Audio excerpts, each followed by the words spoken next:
Bienvenidos a Club de Prensa en NTN 24. Transmitimos desde Washington, a 3 cuadras de la Casa Blanca. No olviden ustedes que al final de este programa pueden encontrarlo por nuestra página de Facebook, también por nuestra cuenta de Twitter. Y el audio, el podcast, lo pueden escuchar en SoundCloud. Les doy la bienvenida a los invitados a este programa. En primer lugar, el corresponsal del diario madrileño ABC, Manuel Erice. Bienvenido, como siempre, a esta casa. Muchas gracias. José López Zamorano, corresponsal jefe de la Agencia Mexicana de Noticias Notimex, bienvenido también. Gracias. Y Muni Jensen, analista política del Club de Prensa, bienvenida igualmente. Gracias.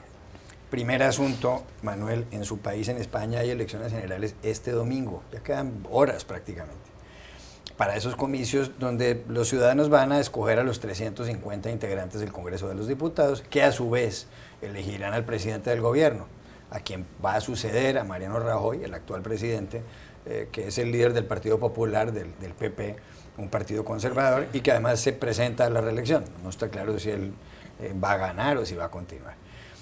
Y ayer hubo un debate, el primer cara a cara en el que toma parte Rajoy. Hay otros 3 candidatos que están compitiendo por la presidencia del gobierno. Uno de ellos es el señor Pedro Sánchez, del Partido Socialista Obrero Español, el principal grupo de la oposición. Está Albert Rivera, del Grupo Ciudadanos, y está Pablo Iglesias, del Partido Podemos. Según los sondeos, el último de la firma Metroscopia, si las elecciones fueran hoy, ganaría el PP con el 25,3% de los votos, seguido por el PSOE con el 21%, posteriormente Podemos, en el tercer lugar con el 19,1% y Ciudadanos de cuarto con el 18,2%. Bien, primer cara a cara entre Rajoy, el primero en el que toma parte él, repito, con Pedro Sánchez, los dos. Y hubo un momento realmente tenso en el que Pedro Sánchez le dijo anoche en este debate al señor Rajoy: usted no es un hombre decente. Rajoy se enfadó, dijo: hasta aquí hemos llegado, y además le respondió a Sánchez, le dijo: usted es un hombre ruin, miserable y deleznable. ¿Quién ganó este debate? Porque lo cierto es que fue bastante agrio. ¿Quién lo ganó y qué cree usted que puede pasar en el sentido de qué tanto pueden cambiar la intención de voto después de este cara a cara? Bueno, yo creo que el debate de ayer no lo ganó ninguno de los dos. Probablemente lo ganaron quienes no estaban en el debate. La impresión que tengo yo es que no fue un debate constructivo, no fue un debate que el telespectador, el que estuviera, digamos, indeciso, sacara algo en claro, porque al final se confrontaron lo que es la gestión económica, que es el gran argumento de Mariano Rajoy, de haberle dado la vuelta a una economía, a una crisis económica realmente profunda con la que inició su mandato, y el otro lado, yo creo que un PSOE con un líder que no ha demostrado, desde luego, ser un líder sólido, que no planteó propuestas alternativas a una gestión como la del actual gobierno saliente, y que al final es verdad que consiguió, en la parte de la corrupción, sobre todo en el caso Bárcenas, que es el que más le afecta al Partido Popular, porque era el ex tesorero del partido actualmente en prisión, bueno, pues digamos que fue el argumento donde puso en algún momento en aprietos al actual presidente del gobierno. Pero mi sensación es que hubo un empate en un debate que fue flojo técnicamente, fue de un nivel, y que incluso las formas en momentos determinados me parecieron quizá un poquito fuera de tono por parte de los dos. Pero dicho lo cual, me da la impresión de que quien ayer quisiera obtener un mayor argumento para poder votar a una u otra opción, yo creo que la conclusión que sacó es que no ha habido mucha modificación en su forma de pensar. Mi impresión es que al final el voto, aunque es verdad que hay mucho indeciso, creo que hay más gente que sabe lo que va a votar de lo que parece. En segundo lugar, yo creo que el Partido Popular va a ganar las elecciones, pero con una pérdida de votos, un desgaste muy importante. Y la gran clave va a ser si Partido Popular y Ciudadanos, que es la alternativa, digamos, centro-derecha, joven, por así decirlo, pueden llegar a los 176 escaños que dan la mayoría absoluta para poder gobernar, para que el PP siga gobernando. El señor Sánchez criticó muchísimo a Rajoy justamente por el caso Bárcenas. Luis Bárcenas era tesorero del Partido Popular y además se encargó de hacer unos sobresueldos, unos sobrepagos a muchos integrantes de la cúpula del Partido Popular, por la cual está en prisión.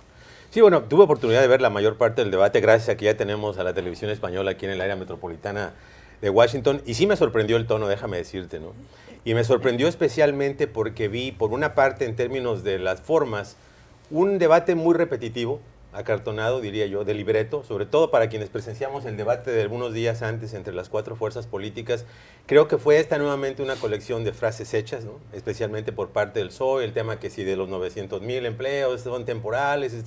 La colección de frases fue nueva, parece que todo venía como parte de un libreto, esta idea de interpelar al presidente, ¿no? Y sí me llamó la atención que en un momento dado parecía que había una falta de respeto a la institución presidencial. Y en ese momento me hizo recordar esta escena de México en el 2006, cuando justamente Andrés Manuel López Obrador iba pianito ya, como dices tú, en coche, ¿no? Hacia posiblemente ganar la presidencia porque estaba muy aventajado en las encuestas, y criticó al presidente en ese momento, Vicente Fox, le dijo, cállate chachalaca, ¿no? Que fue todo un escándalo en México, ¿no? No porque fuera profundamente popular el presidente Vicente Fox, sino incluso yo estaba allá y preguntaba, bueno, ¿qué impresión esta frase? Y les molestó mucho que López Obrador como que empañara la imagen presidencial. Yo no sé qué efecto, y si la analogía se sostiene para el caso de España, ¿no? Aunque estamos más o menos emparentados ahí los mexicanos y españoles, si se mantiene, porque no me dio la impresión que con esa actitud necesariamente el PSOE va a ganar nuevos adeptos. Probablemente va a hacer que el coro de quienes lo siguen cante más fuerte y diga, oh, mira, pero no necesariamente siento que va a ganar nuevos adeptos, ¿no? Entonces, eso es un tema de preocupación. Por la otra parte, creo que el señor Rajoy debió haberlo entrenado mejor, ¿no? Alguien que supiera póker y que pusiera una cara por lo menos más seria cuando estaba interpelado, porque evidentemente sí se mostró fuera de lugar cuando hubo algunas de las apelaciones e interpelaciones por parte del PSOE. Evidentemente trae un discurso muy bien armado de cómo sacó al país de la barranca, disputó algunas de las cifras que estaba presentando el PSOE, le atribuyó al PSOE muchas de las herencias que había recibido, y en ese sentido creo que fue un empate técnico, aunque yo creo que no fue de gran servicio a la comunidad o al elector, y no necesariamente pudo, creo yo, disuadir a este gran porcentaje sin precedentes que aparentemente sigue de indecisos, ¿no? En ese sentido es muy probable que algunas personas más bien hayan probablemente inclinado hacia las otras fuerzas políticas que hacia los partidos, y por otra parte, como ahora está de moda también criticar a los moderadores en los debates, como ya ocurrió aquí en Estados Unidos con la cadena Fox, creo que también el moderador se hizo invisible, ¿no? En ocasiones es bueno, pero en este caso, como vimos, ¿no? Que alguno de los dos básicamente tuvo un uso indiscriminado del tiempo, se pasaron, no respondieron a las preguntas que se les hacían. Yo creo que el moderador debió haber jugado un papel mucho más central, mucho más enérgico en centrar el debate en los temas que se supone deberían discutir. Y es un nombre conocido, Manuel Campo Vidal, de la Academia de Televisión. Fue el primer debate que hubo un cara a cara en España, fue Manuel Campo Vidal el moderador. ¿Qué quiere decir? ¿Chacalaca? Chachalaca, vamos a dejarlo así, pero creo que finalmente no le convino mucho a López. Sigue persiguiéndole esa frase años después todavía. Munillense. Vamos a ver, yo creo que los debates hay que verlos con un filtro cultural. Lo que se ve desde este lado del Atlántico puede ser muy distinto a la sutileza cultural que pueden ver los españoles. Desde acá, un debate absolutamente de la vieja guardia, en su formato, en el moderador, en la forma como estaban preparados los candidatos. España, dicho eso, está estrenando debates, así como está estrenando en nuevos partidos, y creo que esto de todas maneras es alentador, el hecho que haya debates y que estemos aquí comentándolos. Visto desde este lado, el debate lo ganó Pedro Sánchez. Era de lejos el mejor preparado, el que estaba más informado con datos y cifras muy específicas, y el que cumplió el único objetivo que tenía, que era atacar la credibilidad del presidente Rajoy y de alguna manera desprestigiarlo. Eso lo logró con los ataques, lo logró con el estilo, y lo logró con un espíritu combativo que mantuvo durante toda la duración de este evento. Sin embargo, creo que lo hizo y le hizo el favor a otros candidatos, porque creo que no ganó ni un solo voto con su actuación de ayer. Pienso que si bien logró perjudicar o de alguna manera lastimar a Rajoy cuando se le fue así a la yugular, no creo que eso haya generado para él algunos cambios de opinión en términos de los votantes. Me parece que ese exceso de agresión y la falta de estilo a la hora de debatir pueden funcionar en contra. Ayer comentábamos, Juan Carlos, que se me parece un poco a Hillary, en el hecho de que es una persona preparada, sólida, buena en los debates, que se ve que tiene algún entrenamiento casi norteamericano a la hora de presentar sus puntos, pero que no tiene ni carisma ni forma de transmitir ningún tipo de calidez hacia los votantes. Entonces, quizás alguna gente prefiere a Sánchez porque pertenece a un partido que es menos peor que el partido de gobierno, pero en realidad no me parece destacable esta actuación tan supremamente guerrera. y sigo pensando que la elección la va a determinar la economía, y la economía está mal pero no terrible, y así va a ser el desempeño de las elecciones, donde muy posiblemente el partido de gobierno va a ganar, pero no mucho. Bueno, yo creo que Pedro Sánchez llegaba a este debate muy necesitado porque ha hecho una campaña hasta ahora, cuando digo campaña y pre-campaña, porque ya llevamos tiempo, como en todos los países, de campaña virtual por lo menos. Se le ha criticado mucho su falta de liderazgo, primero, su falta de mensaje. Hay una sensación de que el Partido Socialista ahora mismo, bajo el liderazgo de Pedro Sánchez, no se sabe muy bien en qué terreno está. Es decir, así como se sabe muy bien dónde está el PP, dónde está Ciudadanos, dónde está Podemos, cada uno, digamos, con su etiqueta clara, PSOE está en un momento de indefinición, no solo con Pedro Sánchez, ya lleva años intentando buscar un espacio claro y concreto, casi diría yo desde Felipe González, prácticamente.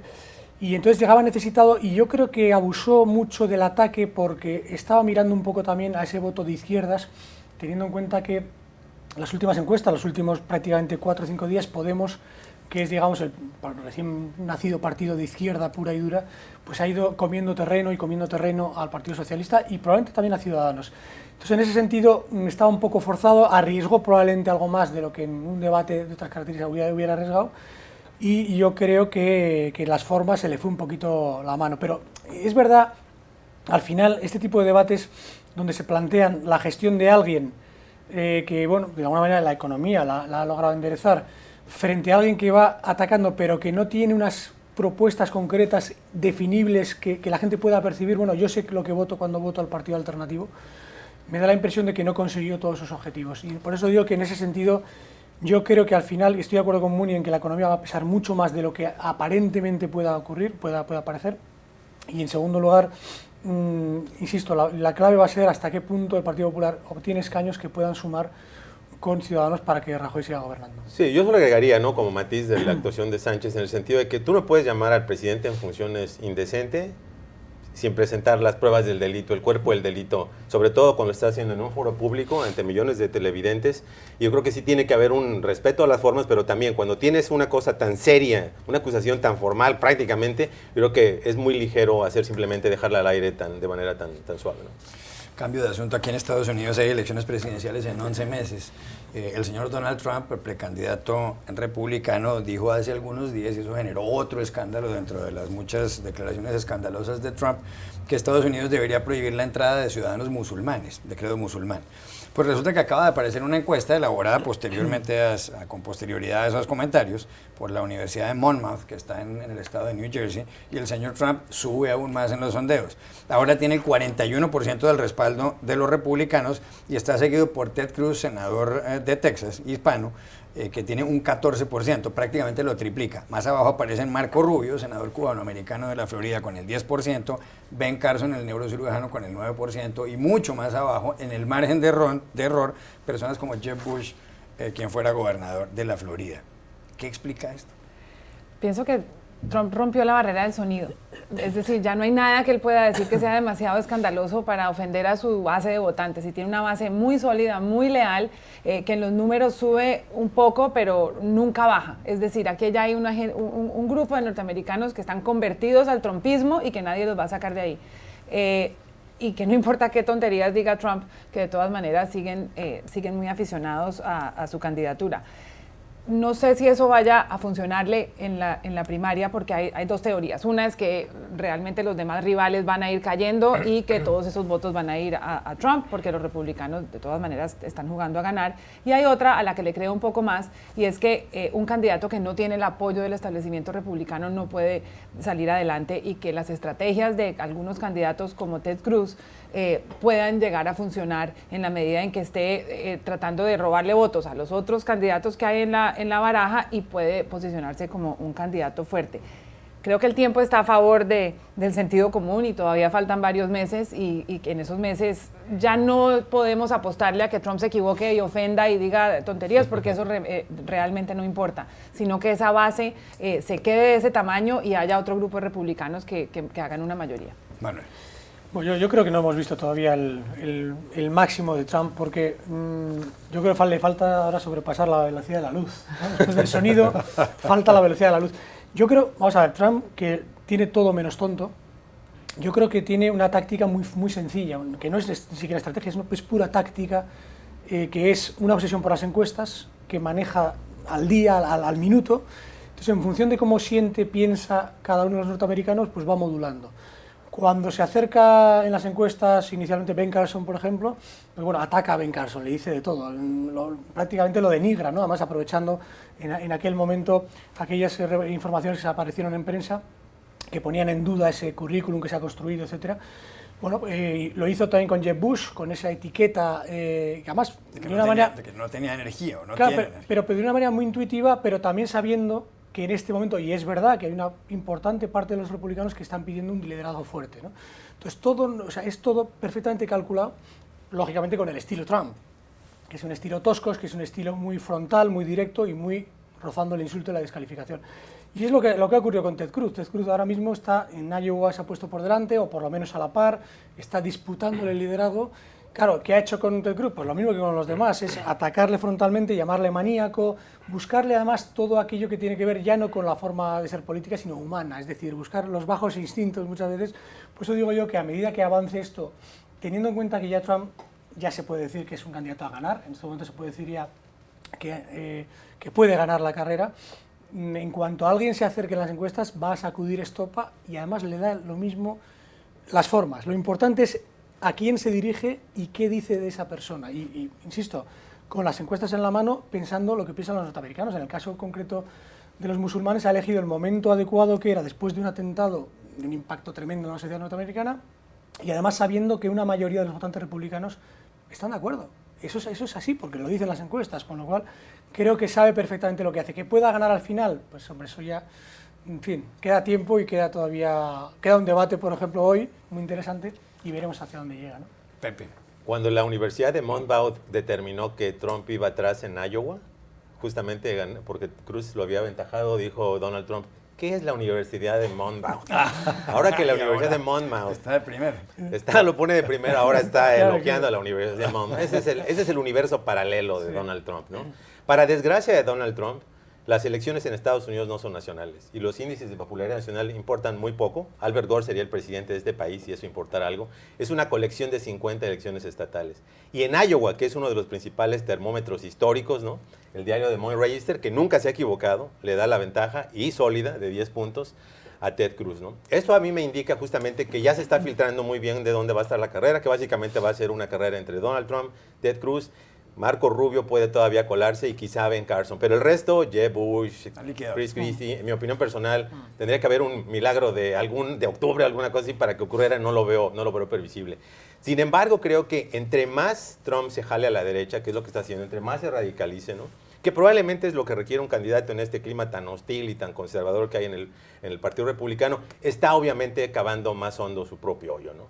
Entre más posiciones radicales asuma, como el tema de los musulmanes, donde las encuestas claramente muestran que hay una mayoría de la población de Estados Unidos, incluidos republicanos, que no están a favor de medidas tan draconianas. No. Hay una pequeña diferencia, correcto, pero están divididos. Entonces, yo creo que esto obviamente, insistimos en ese argumento, eso obviamente está jugando en favor de los electores y de los votantes demócratas. Hillary Clinton nuevamente debe estar abriendo sus cajas de champaña, porque si Trump gana la nominación, con todo lo que pueda haber, obviamente va a tener un problema y evidentemente en el otro escenario, en el escenario de que no gane Trump y decida correr por una tercera vía, evidentemente eso sería todavía peor para el Partido Republicano. Ya regresamos a Club de Prensa. Volvemos al Club de Prensa en NTN 24 desde Washington. Pepe, acaba de publicar la Universidad de Harvard y el Hospital General de Massachusetts, lo que llaman en Boston el Mass General, uno de los hospitales más grandes del mundo, un estudio según el cual las personas que ganan elecciones políticas, las que ganan elecciones, viven menos que las que pierden las elecciones. Es más, viven un 2,7 años menos. Un estudio bastante serio, fue elaborado en 17 países. El estudio comprendió desde el año 1722 hasta el año 2015. Se analizaron a 279 ganadores de elecciones políticas y a 261 perdedores. Dentro de esos 17 países está, por ejemplo, España, está también Estados Unidos, está el Reino Unido, está Australia. ¿Le sorprende ese resultado? Es decir, ganar reduce la expectativa de vida. No, me sorprende que hayan requerido un estudio tan grande para llegar a esa conclusión. Solamente bastaba tomar la fotografía de Barack Obama cuando llegó a la presidencia y verlo ahora, ¿no? Vimos a Ronald Reagan cuando llegó a la presidencia. Evidentemente el poder envejece, el poder desgasta. Creo que lo hemos visto con la mayoría de los gobernantes, sobre todo en los tiempos modernos, ¿no? Yo me quiero poner a pensar lo que representa la magnitud del reto que significa el manejo de un gobierno. Creo que también en España fue evidente, ¿no? Si algo transminó de ese debate para mí fue el peso que sentía o que transminaba Rajoy de lo difícil que es gobernar un país, y más cuando te encuentras, como por ejemplo en España o en los Estados Unidos, esta reciente crisis internacional. Así que no me sorprende mucho. Vi otras cifras muy interesantes, el hecho de que, por ejemplo, los conservadores viven más que los liberales, ¿no? Sí, que es un dato muy revelador, porque evidentemente parece ser que está asociado con cuestiones socioeconómicas.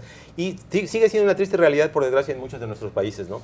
Todavía el nivel económico, todavía el nivel de educación tiene una influencia notable sobre los niveles de bienestar y la longevidad, y es una brecha que definitivamente debería cerrarse. Hay libros que argumentan que los conservadores además son más felices que los liberales, porque normalmente piensan que el futuro va a ser mejor y además tienen más hijos. Los liberales siempre piensan, según este libro por supuesto, que las cosas están mal, que la desigualdad que no se puede cerrar la brecha entre ricos y pobres y demás. Manuel Iris. Me estaba acordando del primer ministro italiano Giulio Andreotti, cuando le preguntaron, señor Andreotti, ¿el poder desgasta? Sí, el poder desgasta mucho, pero lo que desgasta de verdad es la oposición. Es lo que decía Andreotti. Con esa sorna, el poder desgasta para el que no lo tiene. Para el que no lo tiene, con esa sorna que le caracterizaba, ¿no? Hombre, yo creo que es evidente, las imágenes son muy claras cuando uno tiene una enorme responsabilidad, y más si es presidente de Estados Unidos, pero yo creo que en general, se lo hemos visto en España con Felipe González, con Mariano Rajoy, cómo cambia, cómo se nota en la cara, en el cuerpo, ese envejecimiento prematuro que da tanta responsabilidad. Y bueno, yo aquí se podría también aplicar la famosa frase de Lord Acton, ¿no? En la teoría política, que decía el poder corrompe y el poder absoluto corrompe absolutamente. Yo creo que aquí diría el poder desgasta y el poder absoluto desgasta absolutamente, es decir, en el sentido de que cuanto más poder tiene uno, más responsabilidad tiene uno, en cualquier faceta de la vida, más le desgasta el cuerpo y la salud, y en ese sentido yo creo que es bastante evidente, pero incluso en la propia faceta empresarial, ejecutiva, cuando uno tiene una enorme responsabilidad, evidentemente hay gente que es más capaz de hacerlo llevadero, hay gente que es menos capaz de hacerlo llevadero, pero en líneas generales, hombre, si uno tiene delante de sí una responsabilidad como la que tiene el señor Obama ahora mismo, de cualquier tipo de decisión, de guerras, que afecta a todo el mundo, pues la lógica dice que el desgaste tiene que ser muy grande, vamos. Desde luego a mí me desgastaría mucho seguro. Yo no sé, yo creo que si a todos nos hubieran tomado una foto en el 2008 y hoy, habría cierto nivel de desgaste, y que al mismo Obama, si no hubiera sido presidente, muy seguramente también tendría canas y más arrugas. Sin embargo, lo que llama la atención es que eso es una prueba, si es cierta, del efecto del estrés y de la salud mental y de la preocupación en el físico. Y también es una prueba que todo este poder y éxito que tantos buscamos no trae un bienestar físico como puede ser de esta gente que, aparte de tener una cantidad de poder, pues tienen un séquito alrededor, muchísima ayuda, están protegidos de muchas cosas, no tienen que caminar, ni hacer mercado, ni recoger una maleta, y que eso realmente no produce ningún beneficio. Y además hay otro dato ahí, por ejemplo, los miembros de la Cámara de los Comunes en el Reino Unido, en Inglaterra, viven un 28% menos que sus electores, y los de la Cámara de los Lores un 37% menos. Curioso dato ese. Ya regresamos a Club de Prensa. Volvemos a Club de Prensa en NTN 24 desde Washington. En Muni hay un artículo en el periódico The New York Times titulado "Su iPhone está arruinando su postura física y su temperamento, o su genio", de Amy Cuddy. Esta señora señala que la operación de inclinar la cabeza más o menos hasta los 60 grados hace que la cabeza, que normalmente pesa entre 10 y 12 libras, les pese a los hombros 60 libras. Es decir, como tener 5 galones de pintura adicionales. Y señala además que está demostrado que la gente que sufre depresiones se le puede acentuar si tiene una postura inclinada, y que los estudiantes de colegio que se sientan derechos tienen un mejor rendimiento que aquellos que están inclinados. ¿Le llama la atención el resultado o le parecía previsible? Sí, porque los estudiantes de colegio que viven en mi casa y que son mis hijos viven inclinados encima de un teléfono todo el día, y me preocupa cómo vaya a terminar la postura de ellos. Lo que pasa es que eso se compensa con el hecho de que hoy la gente es mucho más sana, trata de comer más sano, hace más ejercicio y de repente eso se balancea. Pero lo que me puse a pensar fue la imagen del ser humano y la evolución del ser humano que empezó encorvado y luego se enderezó. No sé si en unos años la siguiente foto va a ser otra vez el ser humano encorvado. Estaba pensando exactamente lo mismo. Es el inicio de una regresión evolutiva donde vamos a generar... Cuatro patas. Cuatro patas, cuellos más largos, dedos más largos y una posición de cromañones. El contradarwinismo, ¿no? El Sería la nueva teoría. Yo me estaba acordando cuando vas en las calles de Washington o de Nueva York, etcétera, que lo que realmente tiene peligro no es lo de la cabeza, sino que realmente el semáforo está en rojo, cruzas y te atropella un coche, que es bastante peligroso, por cierto. Manuel Erice, gracias por haber estado aquí. López Zamorano, Munillense, ustedes los espero mañana en Club de Prensa. Eso sí.